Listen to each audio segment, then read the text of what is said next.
Réunis le 20 novembre 2024 à Harare au Zimbabwe pour un sommet extraordinaire, les chefs d'État de la Communauté de développement de l'Afrique australe, SADC, ont décidé de prolonger d'1 an le mandat des troupes régionales déployées pour combattre les rebelles dans l'est de la République démocratique du Congo, déchirés par le conflit. Selon le communiqué final de ce sommet publié le 20 novembre 2024, les dirigeants de la SADC, sans fournir de détails, ont exprimé leur engagement inébranlable en faveur d'une révolution pacifique du conflit électoral au Mozambique qui a donné lieu à des semaines de manifestations faisant au moins 30 morts. Dans le cadre de ces actions en faveur de la paix et de la sécurité dans cette région de 16 pays, le sommet a réaffirmé l'engagement pris par la région dans le cadre du pacte de défense mutuelle de la SADC qui dispose que toute attaque armée contre l'un d'entre eux sera considérée comme une menace à la paix et à la sécurité de toute la région.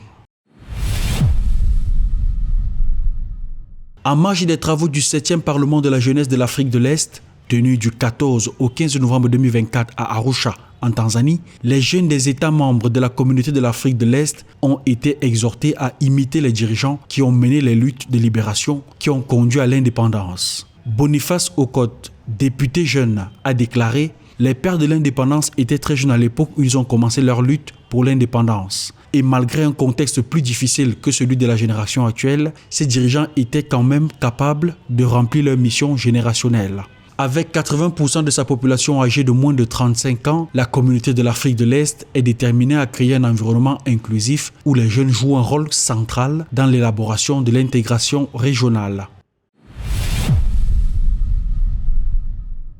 Les experts de 14 pays ouest-africains se sont réunis du 19 au 21 novembre 2024 à Lomé au Togo à l'occasion de la 40e Assemblée générale de la Carte brune de la CEDEAO. Placé sous le thème « Examen du système de la carte brune de la CEDEAO, réalisation, défis et perspectives pour une intégration régionale efficace », les travaux de Lomé ont permis d'examiner l'impact de la digitalisation de ce système d'assurance sur la libre circulation des personnes et des biens dans la région. Institué par les chefs d'État et de gouvernement de l'espace communautaire, le 29 mai 1982, la carte brune assure la couverture de l'assurance automobile transfrontalière. Elle permet notamment de faciliter les déplacements tout en garantissant une indemnisation rapide et équitable des victimes d'accidents causés par des automobilistes non résidents.